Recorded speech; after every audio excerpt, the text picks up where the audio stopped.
You're listening to the audio production of Solo by Kwame Alexander with Mary Rand Hess, published by Blink and featuring original music performed by Randy Preston, read by the author. Part 1, Hollywood. There's this dream I've been having about my mother that scares the holy night out of me, and each time I wake from it, I'm afraid to open my eyes and face the world that awaits, the fractured world that used to make sense but now seems disjointed. Islands of possibility that float by like 1,000 puzzle pieces that just don't fit together anymore. So I think of chapel and grab hold of the only other thing that matters, my guitar. Strings. Mom used to play this game on the tour bus to help us go to sleep. Who's the best? We'd go through every instrument, piano, drums, horns. Our favorite was guitar. My sister Storm always said Eddie Van Halen was her favorite, probably because he once made her pancakes at 4 a.m. in a Marriott kitchen.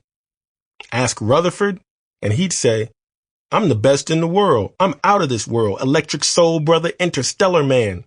Which is ironic because he was trying to quote Lenny Kravitz, who Mom would say was in her top 3, along with Jimi Hendrix and me, just to piss him off. Chapel is the great song in my life, the sweet arpeggio in my solo. Her lines bring color and verve to my otherwise crazy life. Without her, I'd be a one-man band with a played-out sound and no audience. The magic we compose is endless, immortal. We could play together for centuries, if I'm lucky. And I love the music our bodies make when we're dancing. But there is one thing about my girlfriend I don't understand. She says she doesn't believe in sex before marriage, but she never wants to get married. When I ask her, where is all this going then? She likes to get real close, eyelash close, and say things like, let's live in the moment, babe, or we don't need labels. And then she kisses me like we own the world and nothing else matters. It's funny how going nowhere feels like it's going someplace fast. Text from chapel. 7:37 p.m. On your way, stop by Best Buy, please. Headphones broke. Red or purple, okay? 7:47 p.m. They finally left. I hate hiding. Wish my dad wasn't so cray. He, 7:48 p.m. thinks all the things the tabloids say about your family, 7:48 p.m. are true. He doesn't know you're different, Blade. He says, 7:48 p.m. you're going to drag me into sex and drugs. 7:49 p.m. Hurry up and get here. They're at Bible study till 10. Leaving in 10 minutes.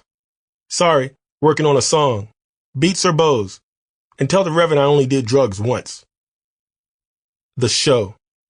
My father, Rutherford Morrison, can't stand to be away from the stage.